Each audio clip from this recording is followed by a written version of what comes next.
Engraved boots, the art of war, boys. Your melee critical strike reset the cooldown on Holy Shock and Exorcism. Oh my god.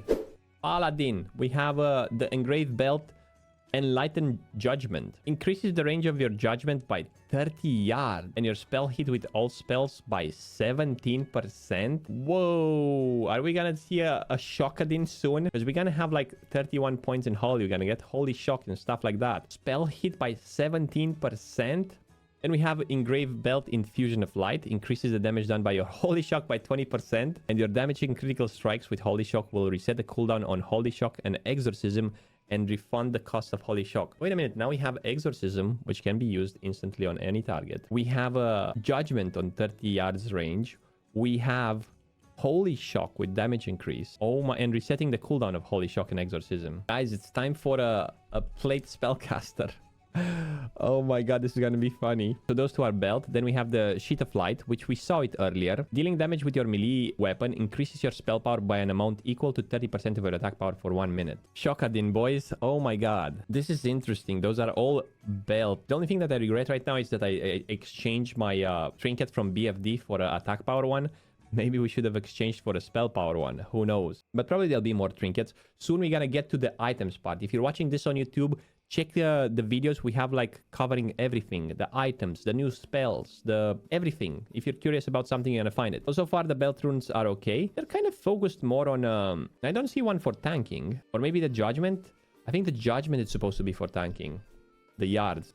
Maybe. Okay, let's move to boots. Engraved boots guarded by the light. Each time you hit a target with your melee weapon, you gain 5% of your maximum mana per 3... Okay, each time you get hit by a melee weapon, you gain 5% of your maximum mana per 3 seconds for 15 seconds. But the amount healed by Flash of Light, Holy Light, and Holy Shock is reduced by 50. This is like a nice way to get mana back, but 5% per... It's only 15 seconds, so it's a cooldown to get mana back. Interesting. And you still can heal. This is good. 5% per 3 seconds. That's 5% 5 times. So you get 25% of your mana back, which can in 15 seconds. That's pretty good, yeah. Engraved Boots, Sacred Shield. Each time the target takes damage, they gain a Sacred Shield, absorbing 500 damage, increasing the Paladin's chance to critically hit with Flash of Light by 50% for 6 seconds. In addition, causes your Flash of Light to heal targets with Sacred Shield for an additional 100% over 12 seconds. They cannot gain this effect more than once every 6 seconds. It lasts 30 seconds. So Sacred Shield just like in Wrath of the Lich King, right? I played the Paladin in Wrath of the Lich King. Okay. Engraved Boots, the art of war, boys. Your melee critical strike reset the cooldown on Holy Shock and Exorcism. Oh my god. So every critical strike will reset the Holy Shock and Exorcism. Wow, it's the return of the Shockadin, boys. Oh my god, man, the Paladin will have so many tools in their disposal. Then we move... Oh, improved Hammer of Wrath.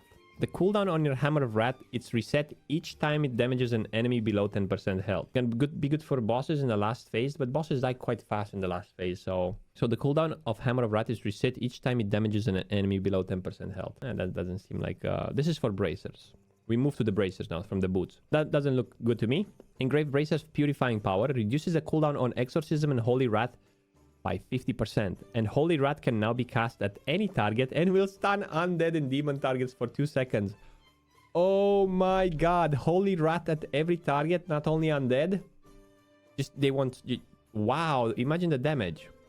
So reduces the cooldown of Exorcism and Holy Wrath by 50%. Wow, guys, I think we have a new AoE farmer for phase 2. Okay, so I need on my Paladin to get Engineering, because I've seen a shield. Oh, no spoilers. Come on. Let's move on. This looks interesting, man. What do you guys think about the Paladin so far? Let me know in the comments below or tell me on Twitch. Okay, we're moving to the Helm. Keep in mind, if you're watching this, some of those might not even make it into the game. There are tests. Even Agron said that not everything is going to be... There might be a chance that we're not going to get 12 runes as we read right now. Maybe only half of them. And I would assume it's going to be half of them. Maybe some of them are for level 50. Maybe some of them are just tests that... Okay, let's move to the Helm. We have Fanaticism. Engrave your helm with a Fanaticism rune. Increases your critical strike chance with holy spells by 18%. Oh, 18% holy shock. Wait, is Exorcism a holy shock spell? Or it's not? Engrave helm improve sanctuary. Increases the damage prevented by your blessing of sanctuary by 100%. And increases the damage done by your blessing of sanctuary by 30% of your shield block value. Oopsie. Tank rune. Damage prevented by Blessing of Sanctuary by 100% and increases damage done by your Blessing of Sanctuary by 30% of your shield block value. Not sure how much shield block value you can get at this level, but hey. Light's Grace. Your Holy Light spell reduces the cast time of your next Holy Light spell by 0.5 seconds. A Holy Paladin rune. And then we have Wrath. Your consecration damage can now be critical strikes. Oh my god! No! Your consecration damage can now be critical strikes, and damage from your Exorcism, Holy Shock, Holy Wrath, and consecration spells gain additional critical strike chance equal to your melee critical strike chance. Your consecration damage can now be critical strikes, and it's gonna stack from your melee critical damage. Guys, be ready for the new dungeon booster, Paladin. Wow, dude, this with a couple of others we saw earlier. Which was it? Reduces the cooldown of your Exorcism and Holy Wrath spells by 50%. And now Holy Wrath can be casted in any target. Purifying Power with Wrath. And I think there was another one. Increases your critical strike chance with Holy Spells by 18%. But this doesn't work with Wrath because they're both Helm. Awesome, awesome Paladin. Let me know what you think about the Paladin runes, guys, in the comments. Remember to subscribe to the channel and ring that notification bell. We're going to cover everything relating Season of Discovery and future MMOs on the channel, such as Ashes of Creation, such as the Riot MMO, and each new phase of Season of Discovery, and so on.